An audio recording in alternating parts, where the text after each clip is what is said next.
Remise des diplômes de fin de formation aux étudiants de l'École nationale des eaux et forêts. La cérémonie a été rehaussée par la présence du vice-président de la République, parrain de cette nouvelle promotion, baptisée au nom du général de brigade Brice Clotet Oligingema, président de la transition. Une fierté pour ces récipiendaires qui mesurent parfaitement les enjeux. Le nombre de défis auxquels notre pays est soumis en matière de développement durable, de lutte contre la pollution, des changements climatiques, de la protection de la biodiversité, exige à notre société des ressources humaines hautement qualifiées aujourd'hui pour lui apporter des solutions adaptées à nos réalités sociétales, culturelles, économiques et environnementales. Ce sont au total près de 300 étudiants qui ont reçu leur parchemin de fin de formation. Le ministre des Eaux et Forêts, dans son propos liminaire, a prodigué quelques conseils aux promus. À cet esprit de discipline, de loyauté, d'abnégation, j'attends de vous plus de probité morale dans les tâches qui vous seront assignées dans votre carrière professionnelle. Joseph Oundobert, le vice-président de la transition à son tour, a également encouragé les étudiants à faire preuve d'abnégation dans l'accomplissement de leur mission en veillant scrupuleusement au respect de leur engagement. Aujourd'hui, vous voici arrivé au terme d'une formation qui a fait de vous des spécialistes capables de faire face aux enjeux de l'heure. Enfin, avec fierté et honneur, vous aurez l'immense privilège de passer sous le drapeau pour marquer votre attachement indéfectible à notre chère patrie. Ces hommes et femmes sont désormais qualifiés pour faire face aux défis majeurs de l'environnement. Cette cérémonie de la sortie de la cuvée 2024 de l'INEF s'est achevée sur une note de satisfaction avec une parade militaire.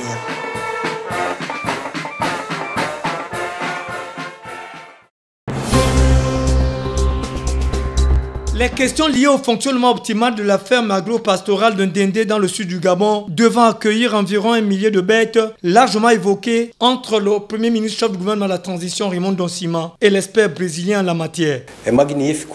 Tudo aquilo que nós vimos nas fazendas. C'est magnifique tout ce que nous avons vu dans les fermes. Je peux dire avec plaisir que ce que j'ai observé représente un grand succès. Nous constatons une amélioration dans le processus de formation des fermes. Nous avons vérifié le sol et tout le matériel. Le plus grand défi aujourd'hui est que nous allons cesser les développements en cours pour nous concentrer pleinement sur la production de tout ce que le Brésil peut offrir au Gabon. Nous allons recevoir 1000 vaches et d'ici 1 mois, nous devrions atteindre une grande production de lait d'environ 20 000 litres. Le Premier ministre m'a demandé où nous en étions. Fabrice Roca d'Oliveira se satisfait de l'amélioration des travaux d'aménagement de ce site d'élevage, devant recevoir sous peu les zébus et autres espèces bovines qui pourraient produire près de 20 000 litres de lait mensuel. Le Gabon, de son côté, s'engagera dans une production améliorée et intégrale, contribuant ainsi au développement de toute la société. Je suis ici pour donner le meilleur de moi-même avec l'aide de l'Institut Daniel Franck. Je tiens à remercier le Gabon pour son accueil chaleureux et pour la réception exceptionnelle du pays et de sa population. C'est donc un grand succès, un pas franchi en avant sous la houlette du patron du gouvernement. L'effectivité de cette activité, tant attendue par tous, va assurément apporter une plus-value économique dans un futur proche au Gabon. Tout commence par cette tournée du gouverneur de province dans les différents centres d'opération d'enrôlement. Jean-Robert Mabobé est allé jeter un coup d'œil sur le bon déroulement de cette opération et surtout s'imprégner des difficultés que rencontrent les agents enrôleurs, bien que les populations pour certains traînent encore les pas. J'étais dans le Haut-Ogooué, précisément à Mwanda. Je viens regarder un peu mon nom sur la liste électorale parce que depuis un bon bout de temps, je ne votais plus ici. À Mouabi, par contre, l'opération suit son cours, d'où l'invite du délégué spécial de la localité. Tout se passe bien depuis le jeudi 2 janvier 2025, date indiquée par le ministère de l'Intérieur pour cette opération de la révision de la liste électorale. C'est un processus qui rentre dans le cadre du retour à l'ordre constitutionnel. Vous savez, on sort du référendum, appelé référendum, là, maintenant c'est une autre étape, à savoir la révision de la liste électorale. Occasion pour moi, en ma qualité de président de la commission communale, d'appeler les populations de la commune de Mouabi à se manifester, tout simplement. Pour ceux qui viennent d'avoir l'âge de 18 ans, l'opération leur concerne. Pour l'heure, les populations sont donc invitées à participer massivement à cette opération en allant se faire enrôler dans les sites prévus. Nous sommes au village Mukokombaka, un village de 300 habitants situé dans le canton d'Ubandi, dans le département de la Duni. Le village Mukokombaka est en cours de disparition. Le mauvais état des ponts et la présence des pachydermes auraient provoqué la fuite de plus de 200 personnes. Nous ici, notre village, cet héritage laissé par nos ancêtres, est en train de s'éteindre à cause du mauvais état de la route. Cette route nous relie à l'administration du côté de Moali et les ponts sont en train de s'effondrer. Les gens quittent d'ici pour s'installer ailleurs. D'ici peu, il n'y aura plus assez d'habitants. Pendant les fêtes du Nouvel An, on comptait à peine 10 adultes hommes. De nos jours, seuls 42 habitants font désormais vivre le village. Ces derniers menacent de partir suite à plusieurs difficultés. Mukokombaka, un village de 300 et quelques habitants. Nos jours d'aujourd'hui, il ne reste que 42 personnes. Veut dire que Mukokombaka est en train de mourir. Dans quelques jours, plus tard, une semaine, Mukoko, vous qui êtes partout dans le Gabon, vous allez voir que Mukokombaka a déserté le lieu. Les ponts, les éléphants nous ont dévasté tout ce qu'on appelle nourriture dans les plantations, les routes enclavées, l'école, dans l'herbe, l'hôpital, pas d'infirmiers. Les enfants sont en train de mourir avec les fièvres. Un appel est donc lancé aux plus hautes autorités de la transition au regard des enjeux de l'heure. Ici, à la place Renjambé Issani du château, les fils et filles de l'Ogooué maritime sont réunis autour du gouverneur de province et du délégué spécial en charge de la gestion de Port-Gentil dans le cadre des journées Mondji Ville Propre. Il s'agit d'une opération républicaine, dis-je. Cela voudrait dire que, il a souligné tout à l'heure, monsieur le délégué spécial de la commune de Port-Gentil, il ne s'agit pas d'une opération à consonance politique. Il s'agit d'une opération qui concerne tout le monde. Et c'est en cela que je formule cet appel et ce vœu, celui de voir tous les fils et filles de cette province réunis ici et ceux qui pourraient se joindre à ceux qui sont déjà mobilisés pour que nous menions cette opération pendant 2 jours. Par une marche pour marquer leur intérêt à cette situation qui a tout de même menacé la qualité de vie des Marigovéens et d'autre part pour exprimer leur solidarité à l'institution municipale tenue par des contraintes budgétaires. La multitude rallie le premier point de collecte d'ordures ici au quartier Transfo. Sans transition, le gouverneur donne le coup de pelle marquant l'ouverture des journées Mondji Ville Propre. À sa suite, le délégué spécial, l'honorable Richard Albert Oyembo, mais aussi les jeunes de la province, initiateurs de ces journées qui sont de l'expression de la citoyenneté agissante de certains opérateurs économiques et des personnalités et autres autorités du G8. Ce sont des jeunes. Opération Mondji Ville Propre, ce sont des jeunes qui se sont réunis, qui se sont constitués et qui sont allés solliciter les personnalités, les sociétés pouvant nous accompagner dans cette action. Cette action qui consiste à enlever notre ville, la situation dans laquelle elle se trouve en ce moment, où elle se trouvait, devrais-je le dire ainsi, parce qu'elle était dans une insalubrité qui ne dit pas son nom. Donc, c'est ça en fait, Opération Mondji Ville Propre. C'est les fils de Port-Gentil qui se sont réunis, qui donnent un coup de main à leurs jeunes qui sont allés les solliciter. 48 heures après, Port-Gentil a retrouvé son visage d'antan grâce au travail acharné de 200 bénévoles mobilisés pour la circonstance. Cependant, des efforts sont nécessaires de part et d'autre pour préserver cet environnement sain et salubre. En effet, plus de civisme, notamment par le respect des heures de dépôt des ordures dans les différents points de collecte, serait un atout dans la politique de lutte contre l'insalubrité impulsée à l'hôtel de ville. Avec éclat, l'ONG BPW ou encore Business and Professional Women lance ses activités à Port-Gentil en présence d'un éventail de femmes leaders, entrepreneurs, professionnels et bien d'autres. Hôte de l'événement et désireuse de connaître la fondation de cette histoire qui a débuté aux États-Unis il y a plus de 100 ans. C'est l'histoire d'une jeune femme, une femme qui vivait aux États-Unis, une femme qui décide dès son très jeune âge de se démarquer des rôles attribués aux femmes, ce qui la conduit à une soif de connaissance. Elle décide de s'engager dans l'association chrétienne des jeunes femmes de New York. Impliquée et dynamique, elle crée une fédération de femmes d'affaires et professionnelles en 1919. Cette fédération est implantée dans plus de 100 pays, sur 5 continents et fédère plus de 30 000 femmes adhérente. Elle possède un siège à l'ONU et un statut participatif auprès du Conseil de l'Europe. Par ses choix et sa détermination, cette femme a marqué l'histoire. Cette femme s'appelait Léna Madeleine Phillips et sa fédération BPW, Business and Professional Women. Ce sont donc des femmes d'affaires et professionnelles visionnaires, ambitieuses, dynamiques et influentes qui composent BPW. La fédération œuvre pour la promotion du leadership féminin, du développement économique et de l'épanouissement professionnel des femmes, qui malheureusement sont très souvent une épine sous le pied de leurs congénères. Trop souvent, nous constatons qu'au lieu de nous accompagner les unes les autres, on manque cruellement de solidarité entre femmes. Au lieu de voir à quel point conjuguer nos efforts ensemble nous apporterait, nous nous arrêtons aux détails qui nous divisent pour bloquer nos différentes évolutions. Il n'est pas utile d'éteindre la lumière de la voisine pour briller. Bien au contraire, chacune a ses compétences et ses qualités intrinsèques. Il serait d'avis de partager nos plus pour créer une force. Parfois, des femmes, de manière incroyable, se sentent en concurrence les unes avec les autres, ce qui crée des tensions inutiles. Il est important de promouvoir une culture de soutien et d'entraide, où les femmes peuvent partager leur expérience, s'accompagner pour évoluer et s'encourager mutuellement.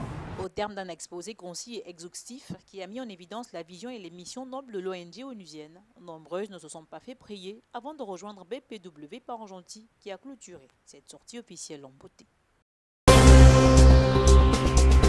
Hymne national, appel et présentation des agents promus du service provincial de l'hygiène et d'assainissement public du Haut-Lintem. Dans un silence empreint de solennité, les nouveaux OPJ, la main droite levée, ont déclaré dans une voix ferme. Je jure et promets de bien et loyalement remplir mes fonctions et d'observer en tout les devoirs qu'elles m'imposent. Je le jure. Je jure et promets de bien et loyalement remplir mes fonctions et d'observer en tout les devoirs qu'elle m'impose. Je le jure. Je jure et promets de bien et loyalement remplir mes fonctions et d'observer en tout les devoirs qu'elle m'impose. Je le jure. À travers cet acte, c'est un lien indéfectible entre l'État, ses serviteurs et les principes de la République qui se trouvent ainsi affirmés.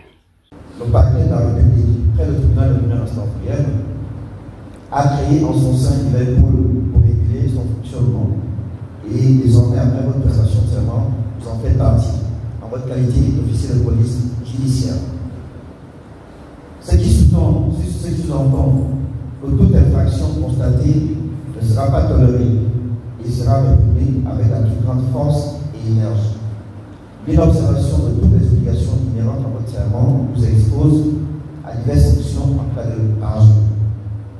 La prestation de serment revêt une dimension particulière. Je vous jure, est une étape importante dans votre vie professionnelle, car il permet à certains d'entre vous de mesurer au mieux la symbolique des missions qui consiste, entre autres, à la sensibilisation des commerçants, aux règles de conservation des aliments, des contrôles trimestriels des commerces pour vérifier l'état de conservation des produits, les dates de péremption, l'origine des produits, et aux autres, la lourde charge d'effectuer les contrôles inopinés.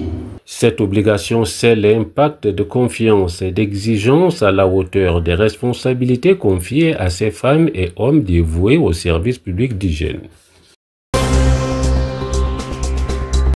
La cour d'honneur du camp de gendarmerie Montmiel à Oyem a cédé son cadre pour la cérémonie de port de galon à plus de 80 officiers et sous-officiers de la gendarmerie, de la police et de la sécurité pénitentiaire. Occasion pour le colonel Gaston Bima de féliciter les promus. La sanction doit être un grade supérieur ne se fait pas par hasard. Elle résulte d'années de service, de sacrifices, et de choix difficiles. Elle est le fruit de vos compétences, de votre leadership et de votre capacité à faire face aux défis. Vous êtes devenus des exemples à suivre, non seulement pour vos camarades, mais aussi pour les générations futures. Vous venez de démontrer que vous êtes prêts à assumer de nouvelles responsabilités. Vous serez désormais investis de missions plus exigeantes, car les nouvelles fonctions qui vous attendent nécessiteront de vous non seulement une compétence accrue, mais aussi une éthique irréprochable. L'importance de la solidarité, de l'esprit d'équipe et de l'humilité. Vos décisions et vos actions auront des conséquences importantes sur le moral, la cohésion et la sécurité de vos équipes. Je tiens à souligner l'importance de la solidarité, de l'esprit d'équipe et de l'humilité, des valeurs fondamentales qui vous guideront tout au long de cette nouvelle étape de votre carrière. Soyez des modèles d'engagement et d'intégrité. Votre promotion est bien méritée. Et je suis convaincu que vous saurez incarner au plus haut niveau l'honneur et la dignité de vos corps respectifs. Félicitations à tous et que la route qui s'ouvre devant vous soit marquée par la réussite et la grandeur. Honneur et fidélité à la patrie, je vous remercie. La pose des épaulettes a été effectuée par les responsables des différents chefs de corps en présence des autorités civiles et religieuses avant le défilé qui a clos cette cérémonie. La direction provinciale de la jeunesse et des sports de Langounié a convié les présidents des ligues et les hommes de médias à un repas de nouvel an dans un restaurant de la place le vendredi 10 janvier dernier. Occasion a été donnée à Vincent de Paul Bouka de présenter les vœux les meilleurs aux convives, tout en dressant un bref bilan des activités menées durant l'année écoulée. Il a par la même occasion remercié la presse locale pour l'accompagnement médiatique. Cela s'est traduit par la remise des attestations de reconnaissance. Je veux vous dire combien je suis reconnaissant pour votre professionnalisme et votre créativité. Vous avez su faire preuve de patience, de résilience et de passion. Pour les hommes et femmes des médias locaux, ces récompenses de la direction provinciale de la jeunesse et des sports de Langounié couronnent les efforts abattus tout au long de l'année 2024. Ils n'ont pas manqué d'exprimer leur satisfaction. Aujourd'hui, c'est un honneur pour nous de recevoir des attestations de reconnaissance de la part du directeur provincial de la jeunesse et des sports de Langounié, M. Vincent de Paul Bouka, que nous accompagnons généralement dans ces diverses activités. Et aujourd'hui, pour célébrer justement l'an 2025, il nous a convié à un repas. Ce sont des occasions qui n'arrivent pas tous les jours. Parce qu'aujourd'hui, le ministère de la Jeunesse et du Sport, en partenariat avec les fédérations, travaille en étroite collaboration. À l'issue de ces moments, le directeur provincial de la Jeunesse et des Sports de Langounié, qui s'est satisfait du bilan de l'année antérieure, a invité l'ensemble des acteurs sportifs de la province à fédérer les efforts afin de donner un cachet particulier à la 3e édition de la nuit atypique du sport et de la culture qui aura lieu cette année à Lebamba, le chef-lieu du département de la Lueti-Wano. C'est par 2 rencontres de football qu'ont démarré les activités de la Fédération gabonaise de culture scolaire. Chez les filles, lycée Charles Méfan a concassé Fangui 5-0, excusez du peu. Quant aux garçons, le tenant du titre, lycée Jean-Vingue Mamumba, a été surpris par le lycée Charles Méfan 0-1. Pour ce lancement, le stade du lycée Jean-Baptiste Adiwa a brassé du bon monde, des invités majeurs, dont la secrétaire générale de province, Eril Ropona, et surtout la directrice Takani provinciale, qui, dans son adresse, a restitué les grands enjeux de ce rendez-vous. Ces activités visent la promotion du sport et de la culture en milieu scolaire.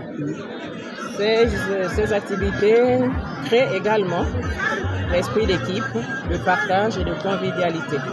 À travers ces jeux, ces activités, justement, on procède également à la détection des meilleurs talents. Ce rassemblement permet aussi d'éloigner les apprenants des grands mots de l'heure. Nous voyons la prolifération des actes de violence et à travers ces jeux, nous voulons canaliser les élèves. Le sport, un levier de croissance et d'épanouissement des jeunes qui, à travers plusieurs disciplines, vont cristalliser l'attention pendant un mois. Nous attendons à des meilleures performances pour avoir un palmarès notable, ou bien on peut dire qui peut nous amener à rivaliser les autres provinces lorsqu'on ira à Libreville pour les Jeux de l'Office gabonais des sports scolaires et universitaires. Hymne national chanté et joué avec percussion en langue omienné par la chorale du lycée Adiwa, défilé des 17 établissements primaires et secondaires de la commune, prestation de serment, les différents acteurs qui ont marqué leur engagement dans le fair play ont été les grands versants de cette cérémonie protocolaire. Et on peut le dire, il y a eu de quoi se mettre sous la dent malgré les 36 degrés de chaleur.